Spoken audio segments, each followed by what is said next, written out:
What's up, guys? Welcome back to another episode of From the Sideline with Francis. And Peter, and today we finally have another episode.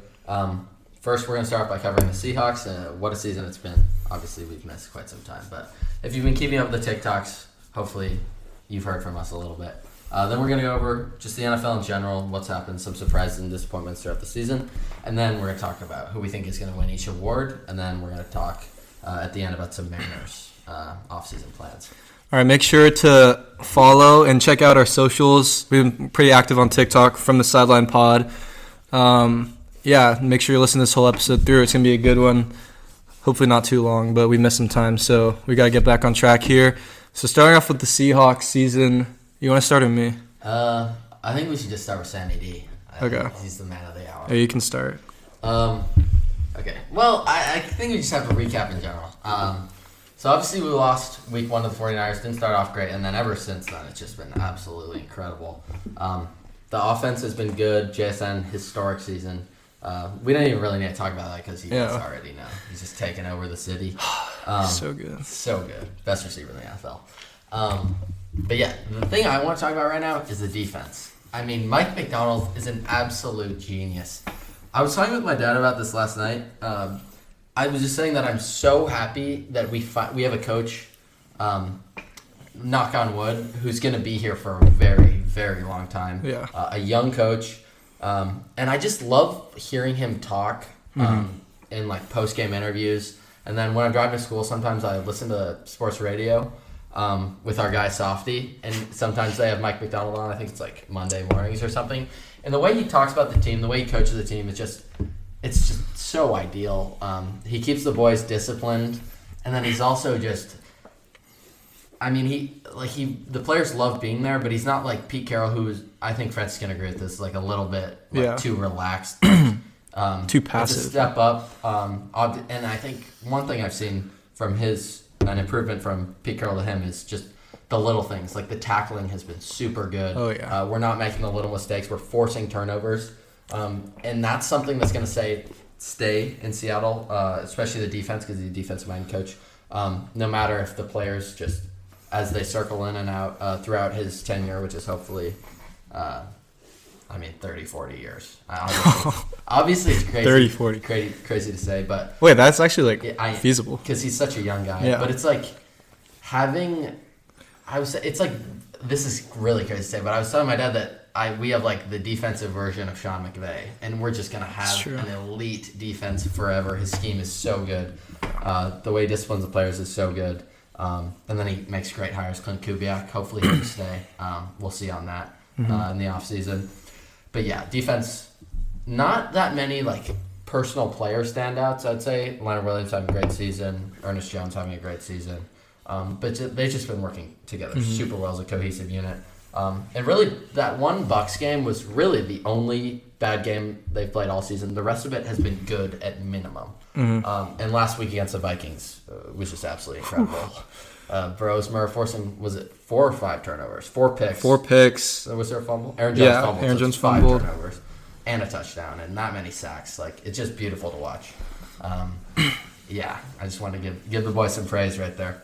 Yeah, piggybacking off of Peter, Mike McDonald, the only thing I maybe disagree with is the longevity of Mike McDonald because... It's that's pretty unrealistic, but it's just, hoping that... Yeah, not just that, but, because obviously the NFL, every sports league changes. The NFL has drastically changed in the past, 5 years, offensively and defensively. Defensively, scheme-wise, there's been a lot more incorporation of, fake coverages of, zone, showing zone, playing man, or, vice versa, or, splitting the field in half. And offensively, a lot more of, audibles, going for on fourth down, being more aggressive, that kind of thing, and passing it a lot more. It's the NFL is always going to be constantly changing. And, Mike McDonald could obviously adapt to that, but will he sustain this greatness for that amount for decades? I don't know, because that's kind of how eras change. It's hard to guess. One thing I'd say is that something that makes me feel good is that he's at the sort of the cutting edge right now. So it's going to take even longer for him to, hopefully this doesn't happen, but fall back and get outdated because he's already the one kind of leading the charge of the change right now. Yeah. So it's not like he's like lagging behind using an old sort of type of defense. Right now he's the cutting edge, and that's something that we can feel good about. Yeah, but I think my number one thing for a coach in order to like grade how well they are to support their team is like how well they build the culture. And that's the thing, like Pete Carroll, I don't even think he was like obviously one of the great coaches of our time, but I think the thing he did best for sure was the culture. And like I've listened to a lot of interviews and like former players talking and about how the culture that Pete Carroll built was just like top tier, like the best of the best. They love being there. Like the competitiveness in practice day in and day out. And that's something I was like a little bit concerned with Mike Macdonald because he's like not the most, renowned, well-spoken, like not well-spoken, but like not outspoken. Yeah, outspoken. Like a Dan Campbell or something. He's but not a household name. Yeah, exactly. Pete Carroll was when he came to the Seahawks. But people know who he is. He's well-renowned for his defensive schemes in mind. But I was kind of concerned about how outspoken he was going to be and the culture he was going to build. And I think it's been fantastic. Like, I mean, you just look at how we play, and I've never seen a Seahawks defense like even the Legion of Boom.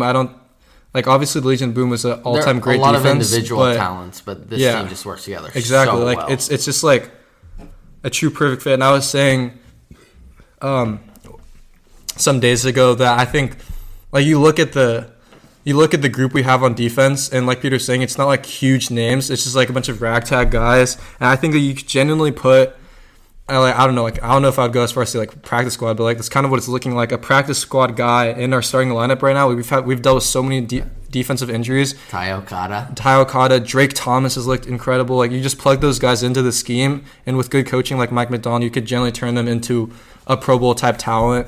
And you start to question whether it's the player or the coaching and the scheme.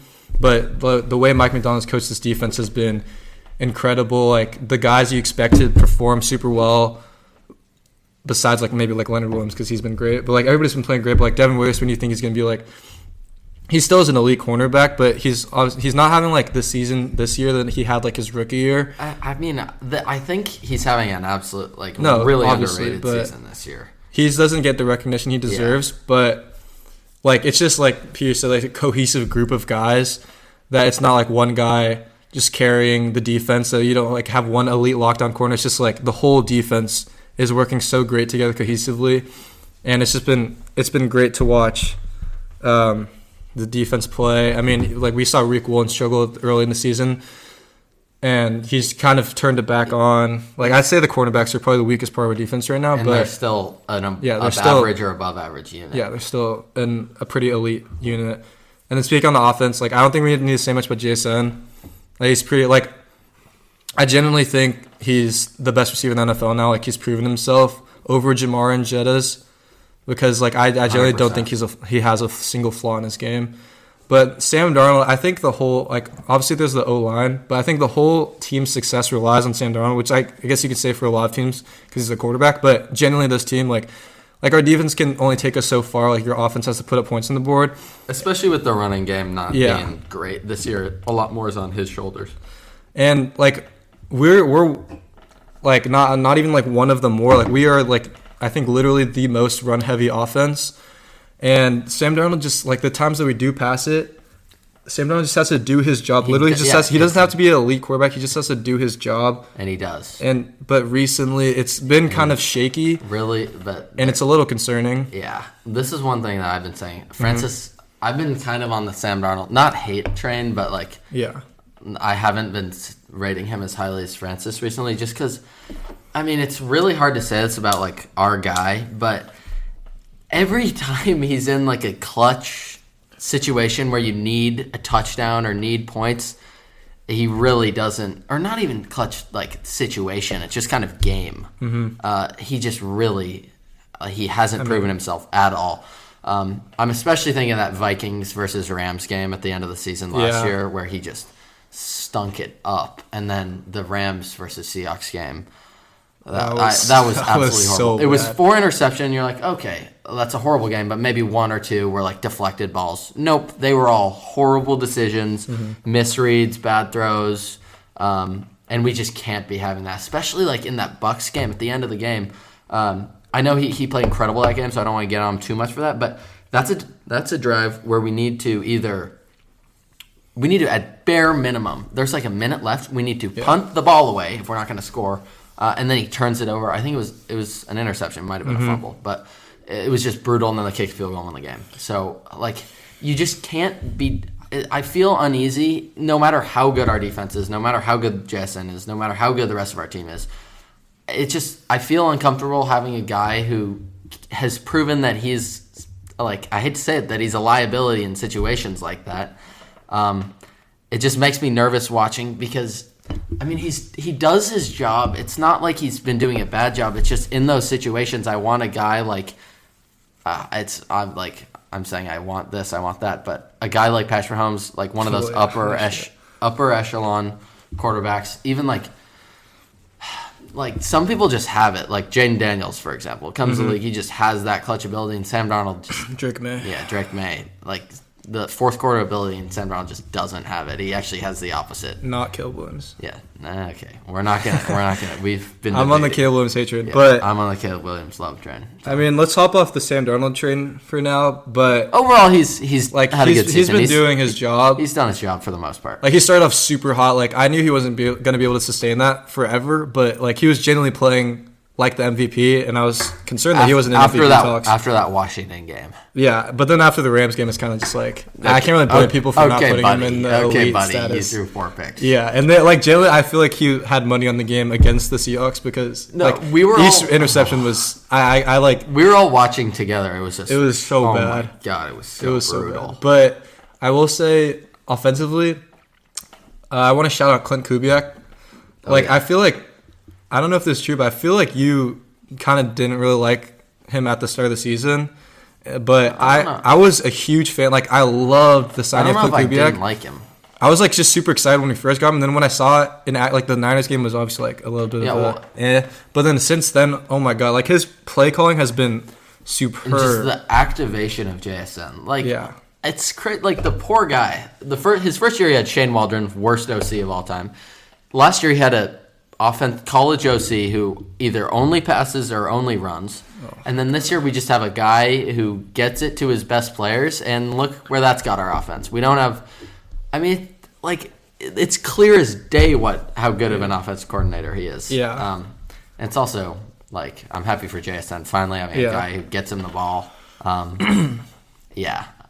Well, the last thing I want to say, I don't know if you have anything to add, but – this is the last thing I want to say about this team. Going back to Sam Darnold, actually, like the only things, like, at the start of the season, the things that I saw from him the most that I wasn't really expecting, or some things that I see in elite quarterbacks, is pocket awareness and progressions and reads. Especially after watching Geno for 3 years. Yeah, exactly. Like, oh my God, Geno just takes so many sacks. Like, I think sacks are a QB stat. Obviously, there's for the most part, like, your O-line can be terrible, but like Joe Burrow. An elite QB can get the ball. Like, you can see with Lamar on the Ravens and Burrow on the Bengals, when they put in a mid quarterback to start for them, you can see the difference in skill. And Burrow takes a lot of sacks still, but that's just clearly his offensive line. And like CJ Stroud, that's like kind of what separates him from being an elite quarterback, I feel like, because his O-line is pretty bad. It's gotten better this year a little bit, but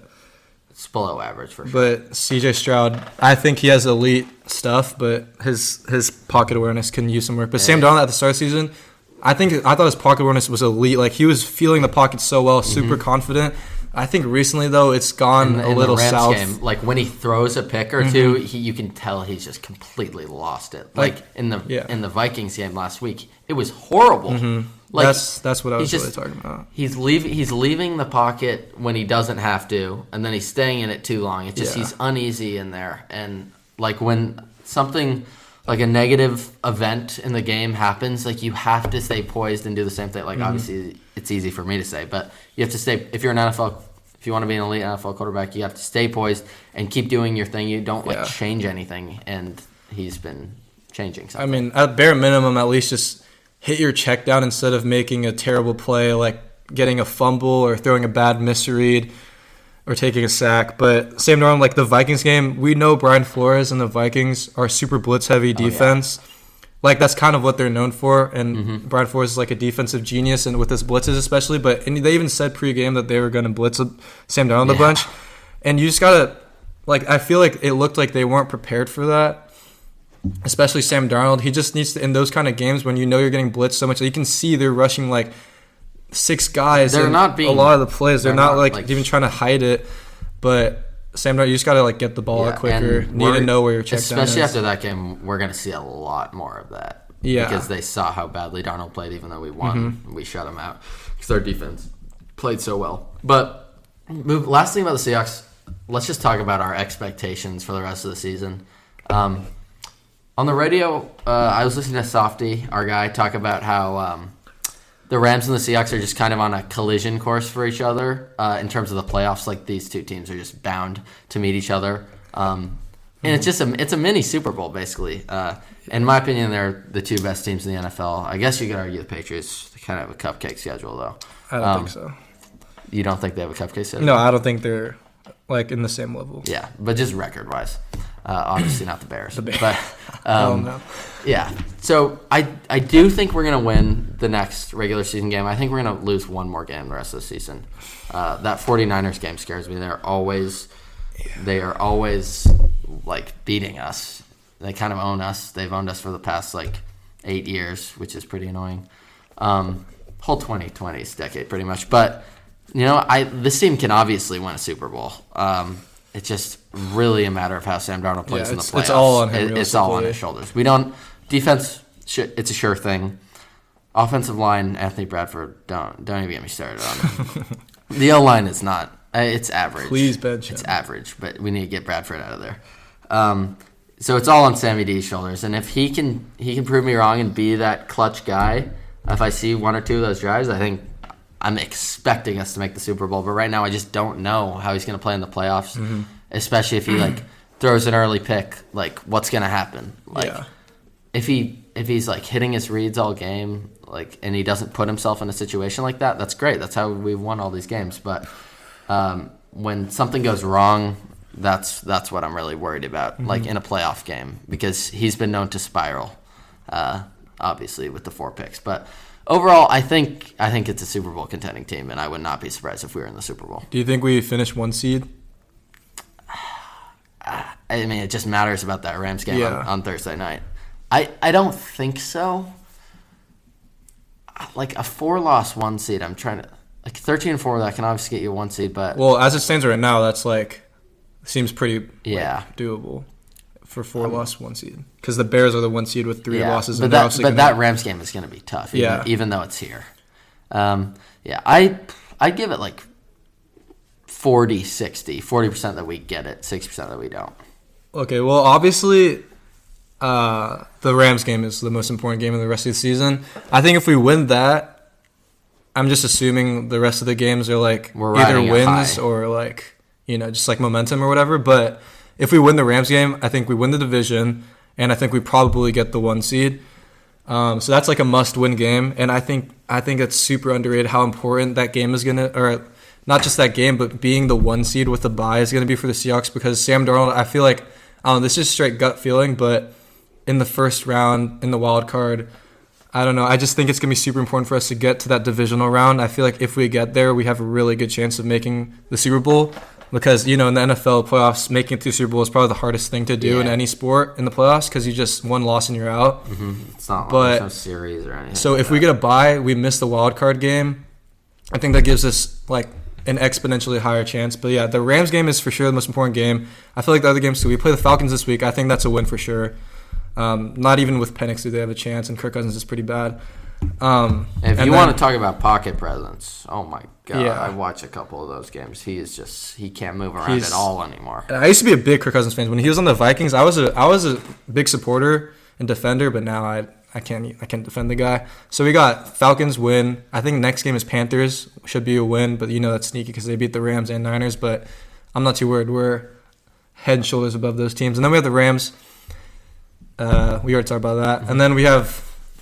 What? I forgot about the Colts. I think that's actually after. It's a tough game. It's after this week. Yeah, so it's Falcons, Colts, Rams, Panthers, Niners, I think.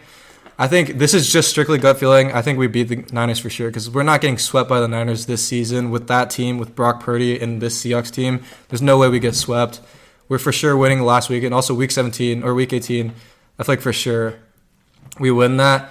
And I think we win the Panthers game. I think we win the Falcons game. The Colts game is going to be tough, but I think we win that.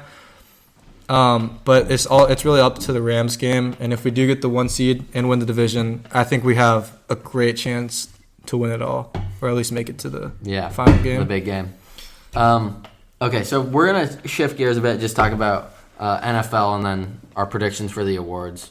Okay. Give us your one surprise team and like one overachiever and one underachiever. Okay. We can do teams or players for this. Overachiever? I'm going to do teams. Okay. Well, overachiever, obviously the Bears. Caleb's played well, but they're obviously a little bit fraudulent. They've had so many close wins like that. Their defense is not that good. I know the Bengals' offense is good, but with Joe Flacco and them putting up 40 on your head, that's like I know their offense. They have that many stars, but their defense can't carry them if they're going to be able to do that because their offense obviously really inconsistent. Really similar team to the Eagles. Just a gritty, ugly team. But they win games, so you can't say anything about that. Underachievers, obviously the Chiefs, and then I think the Lions too. They're like 8-5 right now, but they just last year they were so dominant. And even though Ben Johnson has left, Dan Campbell took over plays midseason. He's been doing a better job, but they're not a huge disappointment. But it's just something I thought was interesting because I was watching the game last night. They have so many stars. I'm just so surprised that they're losing these games. Like. They should have lost that game to the Giants. I think there's obviously some shady stuff going on there. I think they're throwing that game to get a higher draft pick. There's no way they had the game in the bag. So if you adjust there's a lot of games that they've won that they shouldn't have. Well, not a lot, but that one is one in particular. But yeah, they have so many star players and they have a great coach, great culture. I'm just so surprised that they don't have at maximum 4 losses, or I would think they would have 3 losses max by now at the beginning of this year because they didn't really lose anyone. They got Aiden Hutchinson back. Their defense has been better. It's just on paper, obviously, their pass defense has been so bad. I know they've had some injuries, I think, but DJ Reed, I was watching him last night. He was just getting absolutely cooked. The former Seahawk. So yeah, they've been a bit of an underachiever, and then overachiever, obviously the Patriots. You said the Bears. I said but I said they're fraudulent. Okay. You want to talk? Are you talking Patriots? No. Okay. Well, Drake May's him. I don't even think the Patriots are obviously cupcake schedule like we said, but I don't even think they're that much of overachievers because Drake May has been that elite. And Vrabel's culture is really for sure. good. Vrabel's that kind of culture coach. But everyone kind of forgot about him. You're forgetting he got fired. Dude. It wasn't. But it was kind of confusing for the media to see Vrabel not getting hired anywhere. Yeah. And I was super confused because I think he's one of the great coaches of our generation. Genuinely, not even culture guy. Yeah, for sure. having 2 losses at this point in the year is still, it wasn't expected. Let's not forget how actually good that Titans team was, even with that kind of roster. They were they beat the Patriots the last Tom Brady season. That was the Titans were great with Ryan Tannehill. Okay, fine, but it's that was a great team. It's kind of like Sam Darnold. I was really a big fan of that team, but my overachiever this year is going to be the Denver Broncos. Me and Peter, come on, Bo Nix, dude, he's so bad. He's so bad. He's so bad. I know he's had a lot of bad takes, but Theo Ash. On TikTok, I was watching one of his videos about Bo Nix, and I was genuinely laughing because when he's in the pocket, he just cannot stop moving his feet, and he's purposely trying to be off balance when he's making a throw. It's just funny, but it's actually working out. I don't like the Broncos. Okay, genuinely, I'm a hater. I'm a big Bo Nix hater. I'll be the first to say it, but he has looked better this season for sure. It doesn't make sense how he's good, and then he makes some stupid throws, and he's not good. And then you see, I don't know if you guys remember that throw to Marvin Mims last year against the Bengals. That is one of the greatest throws I've ever seen. Yeah, He just slung it. No, that was the game. I remember I was watching that at my friend's house. Like, that was the game might that. Be wrong. Yeah, that was the game I like kind of was like concerned that my take was pretty fraudulent. But I mean, I still don't think he's that great of a starting quarterback. But yeah, the arm talent's there, the mobility's there for sure. But I just don't think he's that great of a quarterback in general. I think they're definitely overachieving. They're obviously gonna make the playoffs at this pace, but definitely not making it past the divisional, and that's low-key generous because I don't think they're... You want to talk Chiefs at all? They've underperformed. Yeah, I thought you already said that, but that was... I mean, yeah, I was going to say, like, obviously the Ravens and Bengals, but that's just because their quarterback was hurt. But that's kind of crazy. The Ravens are the first seed in their division at 6-6. Well, and Lamar has just not been the same since injury. It's been brutal to watch. Like, he just can't move around anymore. Yeah, and when Lamar Jackson can't move around, it's kind of not his thing. It's sad to see the Bengals, though. Like, Joe Burrow comes into this franchise, turns it around, second year, makes it to the Super Bowl. And I just, like, it's kind of sad to see his career getting riddled with injury and, like, failure. I mean, the roster besides him, obviously they have Jamar and T, but, I mean, their defense, their O-line, their defense is, like, historically bad this season. Their O-line is so bad. I mean, poor guy. Like, he literally has nothing else going for him besides his receivers. Like, this is, on this pace, this is going to be, like, one of the biggest what-ifs of all time because, like, he's generally one of the best quarterbacks in the league right now. Like, he's unanimously in that top 3, top 4 conversation. But it's kind of sad. But underperforming, like, let's talk about the Chiefs. Wait, can I say one more thing about the Bengals? I think they need to fire Zach Taylor. People forget that 100%. Before, okay, and when you have Joe Burrow and Jamar Chase and T. Higgins, like, you can't be having a losing record like this for so long. And people forget that before Joe Burrow got hurt, he was literally on the verge of getting fired, and then he didn't, or before Joe Burrow got drafted. And then Burrow came in. He's obviously him. He had success. And then people forget about Zach Taylor. They go to Super Bowl somehow. They had like a decent defense that year. That's what happens when you give Joe Burrow a decent defense. Even then, his O-line was horrible. Like, they just need to clean house in the front office, in my opinion. They're wasting his career. I mean, like, I don't know what these decisions are. They should not have re-signed T. Higgins. Did they re-sign him, or is it franchise tag again? Oh, I think it's franchise tag. It might have been franchise tag and then extension. Yeah. That's what it was. Yeah. So they shouldn't have done that. And you can't just have Trey Hendrickson. You need an actual good defense, and you need an actual good offensive line. They need to just draft. It's just so painful to watch. So just draft, clean out everyone. They have the worst O-line and the worst defense. It's just really sad. I mean, you're generally not going to be even with the quarterbacks like Joe Burrow with the literally worst defense and just worst give O-line. him an average defense and average O-line, and they're like a top 5 team. Yeah. Okay, but anyway, let's talk about the Chiefs. Obviously Patrick Mahomes is one of the all-time greats already. And he's been great all season. He's had a way better season than he did last year. Yeah, but I don't even know. I don't really have that much to say about them. Like, defense has gotten a little worse. I think maybe like Spags is getting a bit outdated in terms of scheme wise. McDuffie got cooked against the Cowboys. He's regressed a bit. Obviously those receivers are legit. George Pickens, shout out to him. Except he didn't try last night, which is pretty embarrassing. Mm-hmm. They're still a good team, and it's like, but they might. I think they're gonna they have to make the playoffs. They're the Chiefs. I don't think they're gonna make the playoffs. Logically speaking, I just can't see that world where they don't. Even though it's looking slim right now, losing to the Cowboys.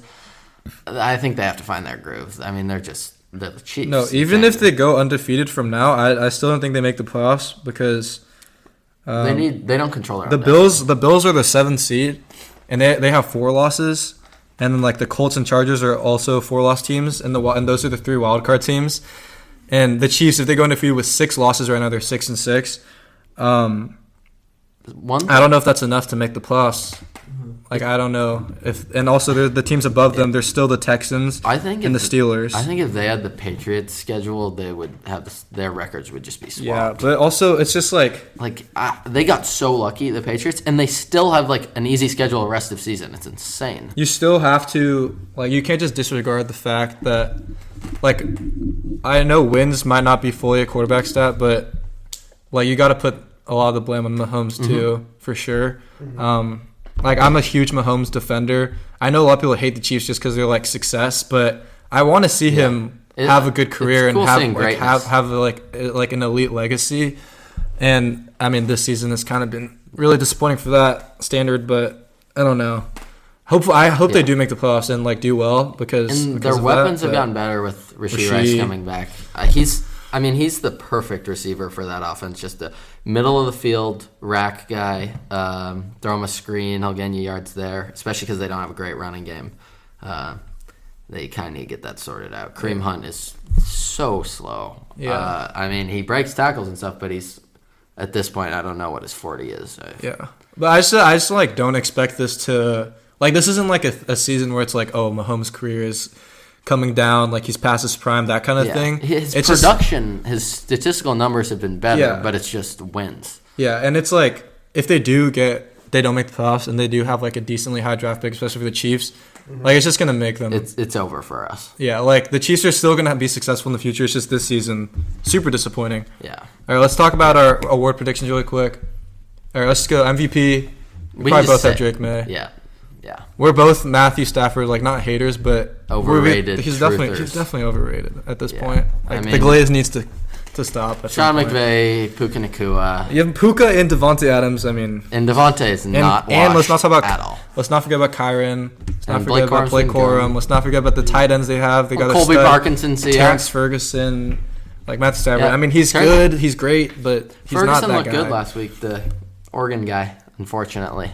Yeah. I can see him being pretty good down the line, but they have just so many options on the offense. And their defense is very good. Just a good team in general. We're taking Drake May, MVP. Yeah, Drake May. Shout out Jonathan Taylor, great season. JSN, obviously. Yeah, come on. That's not even close. Offense player of the year, JSN. After that game, though, oh my God. It could be Taylor, but he's regressed in the past 2 or 3 I feel like running backs get the edge over receivers most of the time. They do, but JSN, it depends how many. If he gets over 1,800 yards. Yeah, with this kind of season, you got to get this kind of dominance and week in, week out, just being super consistent and with no holes in your game, you just can't not vote for JSN here. Even with that down game last week. Rookie of the year? Offensive rookie of the year. I'm going to go with... I'll probably go with Tet. I'm trying to think right now who else there is. Ibuka was there, and then he's fallen off was recently. there, but he definitely fell off. But Tet is kind of opposite. Like, it's not like he started off bad, but he kind of did. But he's really turned it up and become the receiver that I was a huge Tet Glazer coming out of the draft. And he's the ex-wide receiver for that team. I'd probably agree with Francis. I feel bad for Ashton Genty. His offensive line is so bad. Yeah, and he's still a great player. Omarion could have had a great chance if he didn't get hurt. Tyler Warren I was going to say Tyler Warren. Great for the Colts. He just screams Colt. I mean, he just does his job. What about Elijah Arroyo? I don't know if 200 yards on the season is going to cut it for Arroyo. I mean, it's just we're not a pass-heavy team, so I don't know what his future really looks like. But... yeah, there have been some good rookie running backs. Jackson Dart sneaky.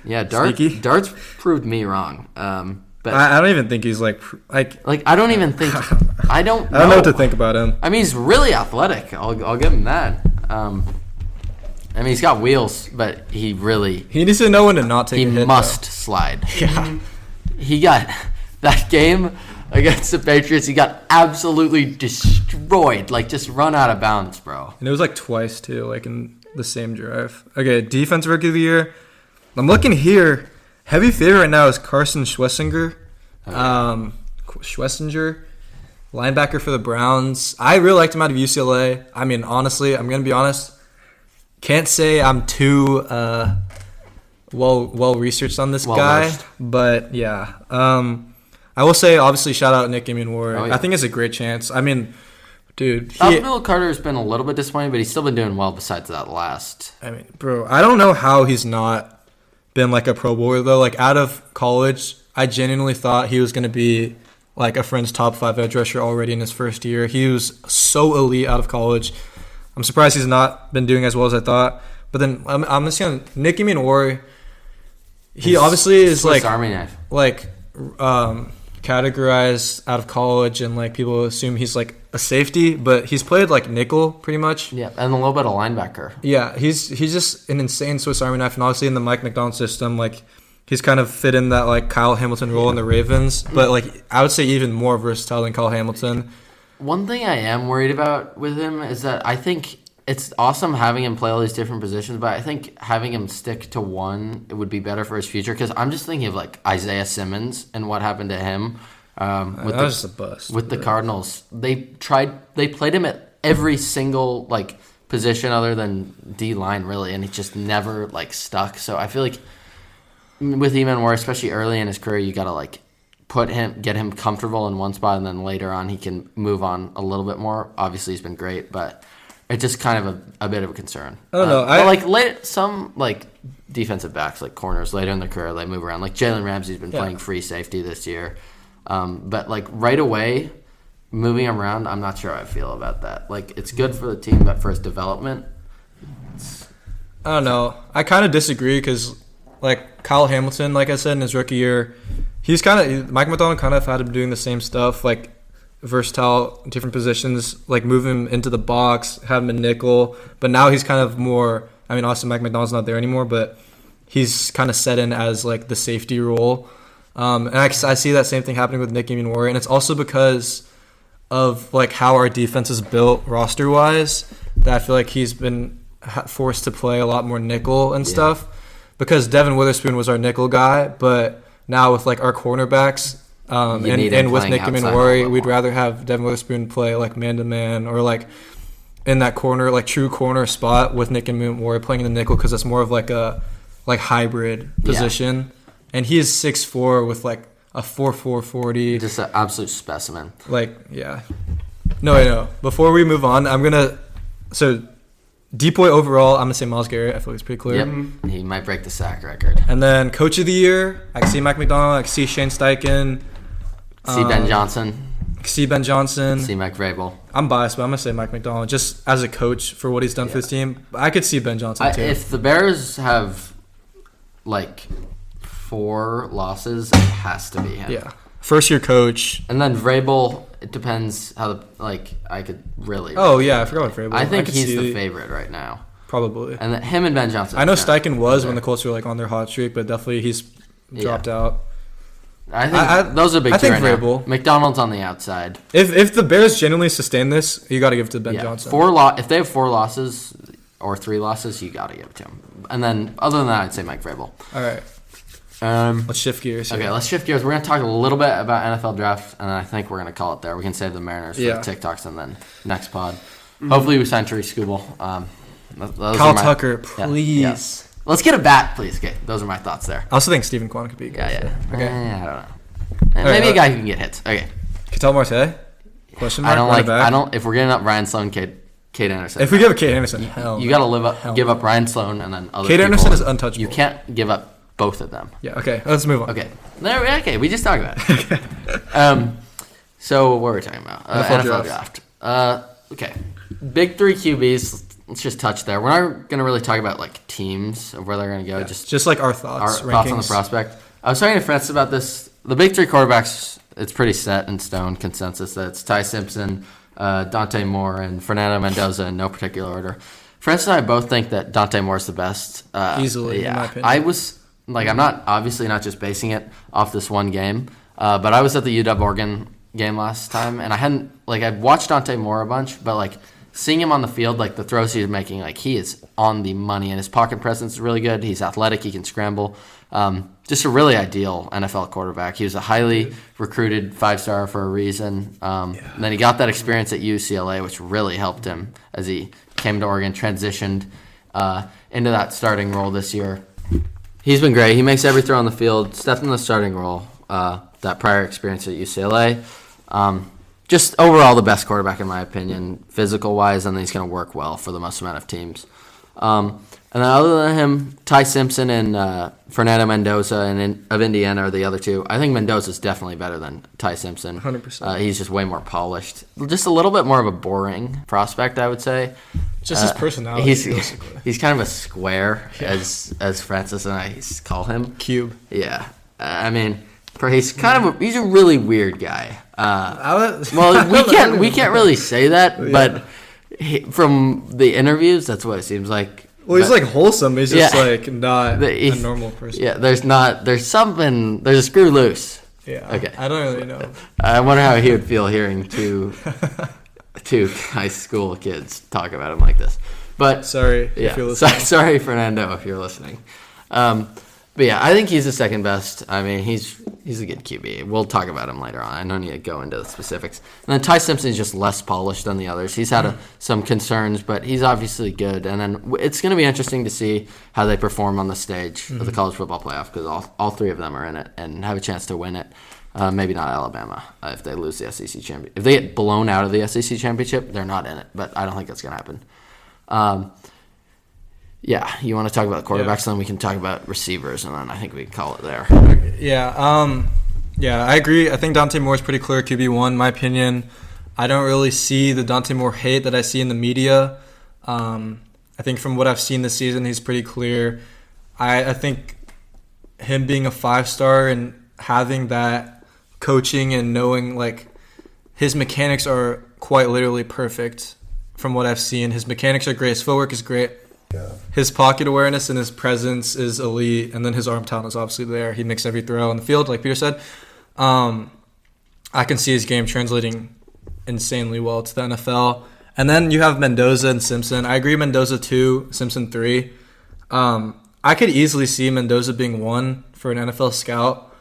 I would rather have Dante Moore, but Mendoza obviously has the physical traits. He has Josh Allen's size. Probably not arm talent and physicality, but they're literally like identical builds, height and weight wise. And he does have, like, he's sneaky, not like sneaky athletic, but he's sneaky mobility. And then obviously if it's him in like a cornerback or a safety in a one-on-one open field tackle, I feel pretty good about his chances there, because he is that kind of a big QB. And then he does have the arm talent. I mean, Indiana's kind of a weird offense to scout from, because they do run a lot of like RPO. Like, it's not pro. It's style. It's not pro style. It's not like an NFL style offense. But when you watch his tape, he does make the right reads. He has good accuracy. He's good in the clutch, surprisingly, and he's led this Indiana team to an undefeated season so far, looking like they might win the Big Ten here. And then Ty Simpson, I think of him in my mind as kind of a more polished JJ McCarthy. Maybe not polished, but like I see similarities in their games. They have similar size, similar arm talents. I do think Ty Simpson is more poised. I think he's more clutch. And especially for him playing in Tuscaloosa, it's kind of a different scene than Ann Arbor that JJ McCarthy played in. And I see him performing in big games, but recently it's been less so. I just don't really know how his game's going to translate to the NFL as much as the other two quarterbacks. So I definitely have him lower. And if Lenore Sellers was in this draft, I would definitely take him above Ty Simpson. I would have maybe not had that take like a month ago, but I don't know. Lenore Sellers, I'm a big Lenore Sellers fan, but I would have him higher than Ty Simpson. And then receivers. This is a fun yeah, this is a fun one. Me and Peter, it's not like really debates, but we've had different takes, and then he's kind of like agreed with me more. Well, because I've just been watching a lot, like the big three. There's a big three just like there is for quarterbacks for this. Mekhi Lemon, USC, Carnell Tate, Ohio State, and then Jordan Tyson, Arizona State. This is just what stands out to me. Like Jordan Tyson, he's been the consensus wide receiver 1 for a while, and then now it's changing. But like he's not like the craziest athlete. He just gets a bunch of production. He just gets fed at Arizona State. He's a really good college receiver, and I think he could be good in the NFL, but I could totally see him just not working out. He's not like flashy, and he doesn't have these like crazy attributes. Like when you look at Carnell Tate, just an absolute specimen, and then his yards after catch are still really good. Mm-hmm. He's like the new ideal like prototype NFL receiver. Yeah. Big frame, lanky, and then he's fast, run after catch. Just do it all kind of guy. You can throw it up to him at the goal line. He's just a great receiver, going to work out on a bunch of teams, no matter who drafts him, in my opinion. And then Mekhi Lemon from USC, I think he's my favorite wide receiver in the draft so far. I think he's wide receiver 1. I mean, this guy can fly. He's absolutely insane after the catch. breaking tackles like genuinely like a running back, a fast running back. Like when you watch like a highlight reel of his, it's so incredible to watch. His run after catch is insane, and we've seen how much that matters now. Like a guy without a bunch of run after catch, I'm trying to think of an example of that. Like in today's day and age, like who doesn't have you can't even really think of all of the elite wide receivers have good run after catch for the most part. Yeah. Besides maybe Justin Jefferson's isn't elite or. Well, there's definitely some, but it's just it's hard to find. But I'm thinking really and I'm thinking right now, Jamar Chase. That's what makes him so good. His yards after catch. For sure. And although they're not super similar, McCollum is a bit smaller, but he reminds me a bit of him after the catch. I would say Jason's isn't elite. It's not elite, but it's good. Yeah, and I feel can't have bad. It can't be bad. Mm-hmm. That's the same about Jefferson, I think. But Jamar's is elite, and McCollum kind of reminds me of him a little bit. Just the way he's able to break tackles, make people miss, that matters so much, just picking up those extra yards, and he does a great job at it. Yeah.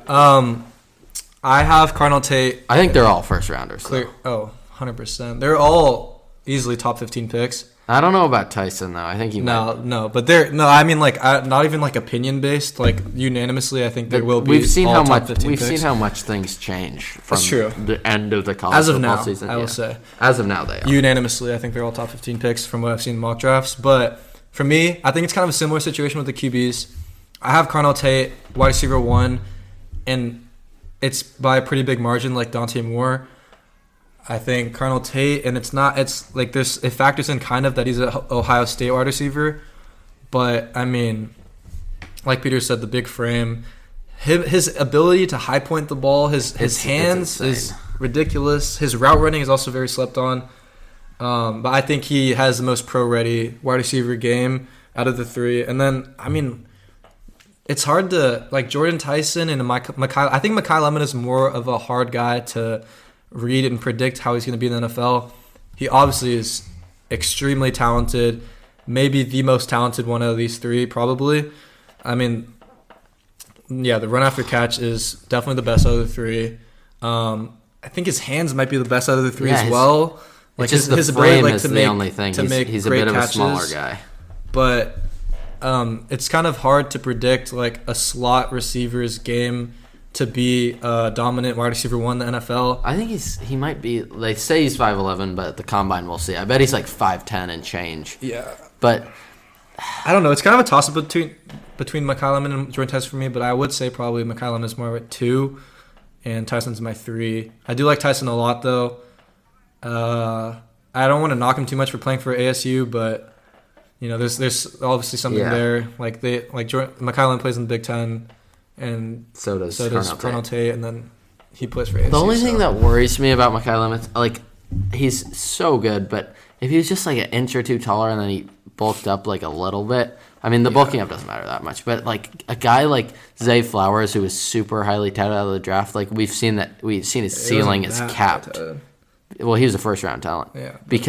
But having a guy with not that. It's not a carbon copy build. Obviously, McCollum is taller. Zay is 5'9", but it's still a guy Zay's ceiling is just capped because of his size. And obviously, McCollum is fast. It's going to be interesting to see what he runs. Yeah.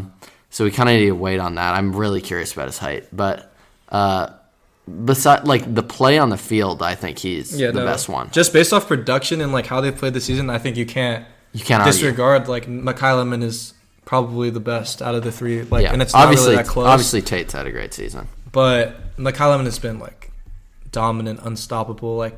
Defenses literally can't stop him, I think, and the PFF loves him too. I don't know how much I take that into account, but and then just to wrap things up, just overall, Caleb Downs is a unanimous top 3 prospect. He has been for years now. But I think this is kind of a Malachi Starks situation on steroids. Malachi Starks, I feel was a unanimous top 10 prospect. Just a safety is not a valuable position. He had a pretty bad season, but Caleb Downs is he's better than he's Starks amazing as a prospect, obviously. But yeah, the positional value with safety is just not much there. It's probably the least valuable position. No, it's not even close realistically. And then Jeremiah Love is clear RB1. He is insane. He's easily top 10 talent as well, but They're just that's also not very. I love this draft class. There's just so many like flashy players, and I've been saying this. I'm really excited to play fantasy football next year with all these guys. Just being able to watch them in the league. Yeah. And I think the edge rushers this year aren't as like interesting to me. Like I honestly don't know how I feel about Ruben Bain. I think he's very dominant physically, but obviously Arvell Reese is. But Arvell Reese is different. He's a specimen. And he's been flying up boards recently. Now he's like a consensus top 5. I think this isn't like a super interesting position, but I think this is going to be a great tackle draft or like offensive line in general. I think there's a lot of great tackles that could be like just franchise cornerstones. It's a really good draft class in general. I think QB is definitely on the weak side of for sure the positions. But that's really all we have for now. It's a pretty long episode. I think good one. We covered a lot of ground, talked a lot of Seahawks and whatnot. We'll be coming out with some TikToks then. Hopefully we're going to get another one of these in before the regular season ends. And then we'll do it for every week of the playoffs that the Seahawks are in it just because we want to talk about that. 100%. All right. Thank you so much for listening all the way through. If you made this far, make sure to follow socials and the Spotify, TikTok, everything. That's it. Thank you.